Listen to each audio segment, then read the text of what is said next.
أما بعد فأعوذ بالله من الشيطان الرجيم ومن يشاقق الرسول من بعد ما تبين له الهدى ويتبع غير سبيل المؤمنين نوله ما تولى ونصله جهنم وساءت مصيرا صدق الله العظيم إن الله وملائكته يصلون على النبي يا أيها الذين آمنوا صلوا عليه وسلموا تسليما اللهم صل على سيدنا ونبينا وشفينا ومولانا محمد صلى الله عليه وعلى آله وأصحابه وبارك وسلم অধ্যকার দাওয়াতুস সুন্নাহ বাংলাদেশ কর্তৃক আয়োজিত রোজা ও ঈদ বিশ্বব্যাপী একই দিনে পালনের দাবি ভ্রান্তি নিরসন ও শরীয়ী বিশ্লেষণ শীর্ষক জাতীয় সেমিনার 2026 খ্রিস্টাব্দে উপস্থিত সম্মানিত ওলামায়ে কেরাম সুধীবৃন্দ, আপনারা ইতিমধ্যে অনেক আলোচনা শুনেছেন। বিশেষত আজকের অনুষ্ঠানের মূল প্রবন্ধ উপস্থাপিত হয়েছে আমাদের সকলের শ্রদ্ধাভাজন আলেমে দ্বীন মুহাক্কিক মুদাক্কিক জনাব আল্লাহ মাওলানা আব্দুল মালিক সাহেব খতিব জাতীয় মসজিদ বাইতুল মুকাররম। তার দীর্ঘ আলোচনা এবং যৌক্তিক আলোচনা, এটা নিশ্চয়ই আলেমদের খোরাক এর মধ্যে রয়েছে। তো আমি একজন মুহাদ্দিস হিসেবে আমার কাছে একটা নতুন অভিজ্ঞতা হয়েছে। সেটা হলো, আরবিতে আমরা একটা প্রবাদ পড়েছি যে আন তাসমাআ বিল মুআইদি খায়রুম মিন আন তারাহু। অর্থাৎ আরব দেশে একটা লোক ছিল খুব কুৎসিত, কিন্তু তার সম্পর্কে দেখাটাই ভালো, মানে শোনাটাই ভালো, অনেক গুণ তার বলা হয়, কিন্তু দেখলে পরে তার সেই গুণ মানুষ আর বলতে থাকে না, তার চেহারা এত কুৎসিত। তো আমরা এই বিষয়টার ইখতিলাফ মনে করতাম যে কিতাবে আমরা যেভাবে পড়েছি যে ইখতিলাফে মাতালে মুতাবার অথবা গায়রে মুতাবার, অতএব দুটোই মত আছে এবং কিতাবের মধ্যে এ ব্যাপারে লম্বা আলোচনা রয়েছে। তো আমি যারা এই একদিন আগে ঈদ করেন তাদেরকে মনে করতাম যে এরা ইখতিলাফে মাতালে মুতাবার মনে করেন না সেই দলে। তো সেটা যদি হয়ে থাকে তাহলে তাদের জন্য সুযোগ রয়েছে ইখতিলাফ করার, এবং কিতাবের মধ্যে ইখতিলাফ রয়েছেও যে এই ব্যাপারে আগের যুগের উলামায়ে কেরামের মধ্যেও মতভেদ ছিল এবং পরবর্তী যুগের উলামায়ে কেরামের মধ্যেও মতভেদ রয়েছে। কিন্তু এরা মূলত ইখতিলাফের বাইরে। ইখতিলাফ এক জিনিস, ফিতনা আরেক জিনিস। এটা এই সেমিনার উপলক্ষে বিশ্লেষণ করতে গিয়ে, এবং আমি এখানে আসবো শুনে অনেকে আমার কাছে তাদের যে দলিলপত্র আছে সেগুলো বিভিন্ন কায়দায় পাঠিয়েছেন, বিভিন্ন ভিডিও লিঙ্কও পাঠিয়েছেন। তো সেগুলো বিশ্লেষণ করে এবং এখানে প্রবন্ধে যে আলোচনা করা হয়েছে তার থেকে যে বিষয়টা স্পষ্ট হয়েছে যে তারা যেটা করে সেটা ইখতিলাফ, সেটা হলো ফিতনা। এবং এই ফিতনা এটা কোনো অবস্থায় এটা শরীয়ত সম্মত নয়, যেহেতু শরীয়তে হাদিসের ব্যাপারে ব্যাখ্যার ইখতিলাফ হয়েছে। সেটা হলো ইখতিলাফে মাতালে মুতাবার বা গায়রে মুতাবার, কিন্তু তারা যে দাবি করে সেটা কোনো মতেই গ্রহণযোগ্য নয়। যে পৃথিবীতে তারা যেই দাবিটা করে সেটাকে বলা হয় তাওহীদুল আহিল্লা, অর্থাৎ সারা বিশ্বের সব চাঁদকে এক করা। এক চাঁদ দেখে সকলের তারিখ নির্ধারণ হবে, রোজা হবে, ঈদ হবে। তো এটা কখনোই সম্ভব না। বিশেষ করে তারা যখন আকাশে চাঁদ উদিত হয় না, অর্থাৎ যেটাকে অমাবস্যা বলা হয়, তারা সেখান থেকে গণনা শুরু করে থাকে। দ্বিতীয়ত তারা সৌদি আরবের সাথে মিল রেখে এটা পালন করতে চায়। কিন্তু সৌদি আরবের সামনে পশ্চিম দিকে যে দেশগুলো রয়েছে সেখানে তো সৌদির আগে চাঁদ দেখা হয়। নিয়ম হলো যে কোনো অঞ্চলে চাঁদ দেখা গেলে সেই চাঁদ দেখা তার পূর্বের অঞ্চলের জন্য প্রযোজ্য হবে, পশ্চিম অঞ্চলের জন্য না। কিন্তু তারা যেটা করে যে সৌদি আরবের চাঁদ দেখার সাথে আফ্রিকা মহাদেশে যারা আছে তারা ঈদ পালন করে, চাঁদের তারিখ নির্ধারণ করে। কিন্তু উচিত ছিল যে যদি আফ্রিকা মহাদেশে দেখা যায় সেটা সৌদি আরব মানবে, কিন্তু সৌদি আরব সেটা মানে না। এই সমস্ত বিভিন্ন কারণে মূল যে ইখতিলাফে মাতালে মুতাবার গায়রে মুতাবার সেটার মধ্যে এটা সীমিত নেই। তো ইখতিলাফ যেটা করা যাবে সেটা হলো যে ইখতিলাফে মাতালে মুতাবার হবে কি হবে না, এই বিষয়টা যদিও অনেক পুরাতন, তারপরেও সেটাকে যদি আবার আলোচনায় আনতে চায় সেটা করার সুযোগ রয়েছে। কিন্তু এই অজুহাতে ফিতনার সৃষ্টি করা কোনো মতেই সমীচীন নয়। হযরত ওমর রাদিয়াল্লাহু তাআলা আনহুর সময় এরকম অনেক বিষয়ের সমাধান হয়েছে, যে বিষয়গুলোর মধ্যে সাহাবায়ে কিরামের ইখতিলাফ ছিল। শারহ মাআনিল আসারের ভিতরে ওয়াকিয়া লিখছে যে গোসল ফরজ হওয়ার ব্যাপারে ইনজাল কি জরুরি না শুধু জিমা যথেষ্ট, এই মাসলার ক্ষেত্রে ইখতিলাফ চলছিল। হযরত যায়েদ ইবনে সাবিত রাদিয়াল্লাহু তাআলা আনহু তিনি ফতোয়া দিয়েছিলেন যে ইন্নামাল মাউ মিনাল মা, এই হাদিসের উপরে। আর বাকি তারা অনেকে ফতোয়া দিয়েছেন যে না, এখানে শুধু জিমা এটাই যথেষ্ট, ইজাল তাকাল খিতানা ফাকাদ ওয়াজাবাল গুসল। তো ওমর রাদিয়াল্লাহু তাআলা আনহুর সময় এই ইখতিলাফ চলতেছিল। কেউ এসে হযরত যায়েদ ইবনে সাবিতের ব্যাপারে ওমর রাদিয়াল্লাহু তাআলা আনহুর কাছে বললেন, তখন তিনি তাকে ডাকলেন যে তুমি নাকি এরকম ফতোয়া দিয়েছো। বললেন যে এটা তো আমি আমার চাচাদের থেকে শুনেছি। বলছে কোন চাচা থেকে শুনেছো? কয়েকজন সাহাবীকে নাম বলবেন।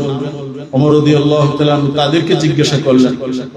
তো তারা বললেন যে আমরা তো এইভাবে নবীজির জামানায় করেছি। ওমর রাদিয়াল্লাহু তাআলা বললেন আপনারা করেছেন ঠিক আছে, কিন্তু আপনারা কি নবীজিকে জিজ্ঞাসা করেছিলেন? তারা বলছেন না যে আমরা তারা জিজ্ঞাসা করিনি। আলী রাদিয়াল্লাহু তাআলা পরামর্শ দিয়েছিলেন যে নবীজির স্ত্রীরা উম্মাহাতুল মুমিনিন তারা এখনো জীবিত আছেন, এই মাসলা তাদেরকে জিজ্ঞেস করা হোক। হযরত হাফসাকে জিজ্ঞেস করা হলো, তিনি বললেন যে আমার সাথে নবীজির কখনো এই ধরনের হয়নি। এরপরে আয়েশা সিদ্দিকাকে জিজ্ঞাসা করা হলো, তিনি বললেন যে হ্যাঁ এরকম হয়েছে নবীজির সাথে, কিন্তু নবীজি গোসল করেছে। ওমর রাদিয়াল্লাহু তাআলা তখন ফতোয়া জারি করলেন যে আজকে থেকে যদি এই মাসলায় কেউ দ্বিমত করে তাকে আমি দৌড়া লাগাবো। তো এটা যিনি আমিরুল মুমিনিন হবেন, ওয়ালিউল আমর হবেন, তিনি উলামায়ে কেরামকে ডেকে তাদের কথা শুনে একটা ফয়সালা দিতে পারেন, কিন্তু সেই ফয়সালা কখনো কোনো ফিতনার উপরে হবে না। অর্থাৎ শরীয়তে যেটাকে বৈধতা দেয় না সেটার উপরে কখনো ইজমা হওয়া সম্ভব না। আপনি উদাহরণ দিলে বুঝবেন যে চাঁদের তারিখ নির্ধারণের ক্ষেত্রে আমরা তিনটা পথ অবলম্বন করতে পারি। একটা হলো হিসাবে ফালাকি, ক্যালেন্ডারের হিসাব, এটা চাঁদ দেখার উপরে নির্ভরশীল। দ্বিতীয় হলো চাঁদ দেখার মাধ্যমে, আর তৃতীয় হলো ইকমাল, অর্থাৎ 30 তারিখ যদি পূর্ণ হয়ে যায় চাঁদ না দেখলেও পরদিন 1 তারিখ হবে। এখন এই তিন পদ্ধতিতে যদি ইখতিলাফ হয়ে যায়, হিসাবে ফালাকি বলতেছে যে শনিবার থেকে মাস শুরু হবে, আর রুইয়াত বলতেছে বৃহস্পতিবার থেকে হবে, আর ইকমাল পদ্ধতিতে শুক্রবার থেকে হবে। সেক্ষেত্রে যিনি ওয়ালিউল আম তিনি কি করতে পারবেন যে রুইয়াত এবং ইকমাল এই দুইটার যে কোনো একটার উপরে তিনি সকলকে বাধ্য করতে পারবেন, কিন্তু ফালাকে হিসাবে ফালাকির উপরে তিনি একমত করতে পারবেন না, যেহেতু এটা শরীয়ত সম্মত নয়। তো এই জন্য আমরা যে ইখতিলাফ কিতাবের মধ্যে পড়েছি আর বর্তমান উদ্ভূত যে ইখতিলাফ, এটা এক ইখতিলাফ না, এটা হলো ফিতনা। সেই ইখতিলাফের মধ্যে আলোচনা হতে পারে, পক্ষে বিপক্ষে সেমিনার হতে পারে, কিন্তু যেটা তারা করছে এটা হলো একেবারেই একটা ফিতনা। এবং এই ফিতনার ভিতরে তারা সাধারণ মানুষকে জড়িয়ে ফেলেছে এবং তারা বিভিন্ন রকমের বৈজ্ঞানিক ব্যাখ্যা দেওয়ার চেষ্টা করতেছে, বিভিন্ন ক্যালেন্ডারের উদ্ধৃতি তারা দিচ্ছে। কিন্তু একটা বিষয় আমাদেরকে স্পষ্ট মনে রাখতে হবে, সেটা হলো যে এই ফতোয়ার বিষয়, শরীয়ত সমাধানের বিষয়, এটা শুধুমাত্র আলেমদের উপরেই নির্ভরশীল। এটা আলেম ছাড়া, যিনি গায়রে আলেম না, তিনি কখনো ফতোয়া দিতে পারবেন না। কিন্তু সমস্যা হচ্ছে এখন যারা আমাদের ডাক্তার রয়েছে, ইঞ্জিনিয়ার রয়েছে, তারা একই সাথে ডাক্তারি ব্যাখ্যা করার সাথে সাথে ফতোয়াও দিয়ে দিচ্ছে। তার পায়ে ব্যথা হচ্ছে, হাঁটুতে ব্যথা হচ্ছে, উনি বলবেন যে ব্যথার মাত্রাটা কতটুকু। এই অবস্থায় সে কি চেয়ারে বসে নামাজ পড়বে, না বসে না শুয়ে নামাজ পড়বে, সেই ফতোয়াটা দিবেন ডাক্তার না, সেটা দিবেন মুফতি। কিন্তু এখন আমাদের ডাক্তাররা তারা মুফতি হয়ে গেছেন। জিজ্ঞেস করলে বলে যে ডাক্তার আমাকে বলছে চেয়ারে বসে নামাজ পড়বে। উনি তো এটা বলবেন না, উনি তার ওজনটা ব্যাখ্যা করবেন, মুফতি ফতোয়া দিবেন এই অবস্থায় তার নামাজ কিভাবে পড়তে হবে। ঠিক তেমনি ভাবে যারা জ্যোতির্বিজ্ঞানী রয়েছেন তারা এই বিষয়ে কথা বলবেন না, ওলামায়ে কেরাম এই বিষয়ে ফতোয়া দিবেন। এবং গাজ্জালী রাহমাতুল্লাহি আলাইহির একটি উদ্ধৃতি দিয়ে আমি আলোচনা শেষ করব, যেহেতু অনেক দীর্ঘ আলোচনা হয়ে গেছে। কথাটা যদিও আমার মুখে শোভনীয় নয়, যেহেতু ইমাম গাজ্জালী রাহমাতুল্লাহি আলাইহি বলেছেন, এজন্য আমি বলতেছি। এই সমস্যাটা আমাদের কাছে অনেক প্রকট। ইমাম গাজ্জালী রাহমাতুল্লাহি আলাইহি বলেছেন, ইন্নামা হাক্কুল আওয়াম আন ইউমিনু ওয়া ইউসলিমু ওয়া ইয়াশতাগিলু বিইবাদাতিহিম ওয়া মাআইশিহিম ওয়া ইয়াতরুকুল ইলমা লিল উলামা ওয়াল আমী লাউ ইয়াজনি ওয়া ইয়াসরিকু কানা খায়রাম মিন আন ইয়াতাকাল্লামা ফিল ইলম। অত্যন্ত মারাত্মক কথা তিনি বলেছেন। যারা আলেম না, তাদের দায়িত্ব হলো ঈমান, বিশ্বাস করা, আত্মসমর্পণ করা, ইবাদতের মধ্যে লিপ্ত থাকা এবং তাদের রুজি রোজগারের যে কাজগুলো আছে সেগুলো করা। আর ইলম, দ্বীনি ইলমের ব্যাপারে মন্তব্য করা, ফতোয়া দেওয়া, এটা আলেমদের জন্য ছেড়ে দেওয়া। একজন গায়রে আলেম তিনি যদি না জেনে এরকম ফতোয়া দেন, এটা তার চুরি করা বা জেনা করার চেয়েও মারাত্মক। কথাটা এই জন্য বলছেন, যদি কেউ চুরি করে, জেনা করে, সে কাফের হয়ে যায় না, সে একটা কবিরা গুনার মুরতাকিব। কিন্তু যদি না জেনে শুনে সে ফতোয়া দেয়, সেক্ষেত্রে কখনো কখনো তার ঈমান হারানোর সম্ভাবনা রয়েছে। অতএব আমরা এই সমস্ত চমক, বৈজ্ঞানিক ব্যাখ্যা, এগুলো দেখে বিভ্রান্ত না হই এবং উলামায়ে কেরামের যে মত পথ রয়েছে সেটার উপরে আমরা অটুট থাকি, বরকরার থাকি। আপনারা জানেন সারসিনা দারুস সুন্নাত কামিল মাদ্রাসার যখন কামিল বিভাগ খোলা হয়, মাদ্রাসার প্রতিষ্ঠাতা সারসিনা দরবারের বাণী আল্লামা নিসারউদ্দিন আহমদ রাহমাতুল্লাহি আলাইহি দেওবন্দ থেকে শাইখুল হাদিস হিসেবে নিয়াজ মাহমুদ ফুতানি হুজুরকে এনেছিলেন।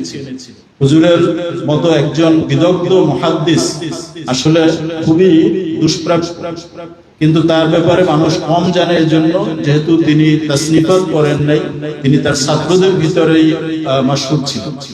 ওনার কিছু হাতে লেখা কপি রয়েছে, আমি সেখানে দেখেছি এই মাসলার উপরে তিনি আলোচনা করতে গিয়ে বলেছেন যে হ্যাঁ, যে একটা মত রয়েছে যে ইখতিলাফে মাতালে মুতাবার না, সেটা কখন কার্যকর হতে পারে? সেটা হতে পারে, যে কথা আগে বলছি, যে মুসলমানদের যদি সারা বিশ্বে একজন খলিফা থাকে এবং সেই খলিফা যদি এ ব্যাপারে সিদ্ধান্ত দেন, যেহেতু হানাফি মাযহাবের একটি কওল রয়েছে, অতএব সেই সময় বিবেচনা করা যায়। কিন্তু আপনি একজন এক এক জায়গা থেকে এভাবে যদি ফতোয়া দিতে থাকেন, তাহলে এটা বিভ্রান্তি ছাড়া কিছুই সৃষ্টি করবে না। অতএব আল্লাহ রাব্বুল আলামিন আমাদেরকে সহিহ বুঝ দান করুন। ইমাম মালিক রাহমাতুল্লাহি আলাইহি যে কথা বলেছেন, ওয়ালা ইউসলিহু আখিরা হাযিহিল উম্মাহ ইল্লা মা আসলাহা আউওয়ালা।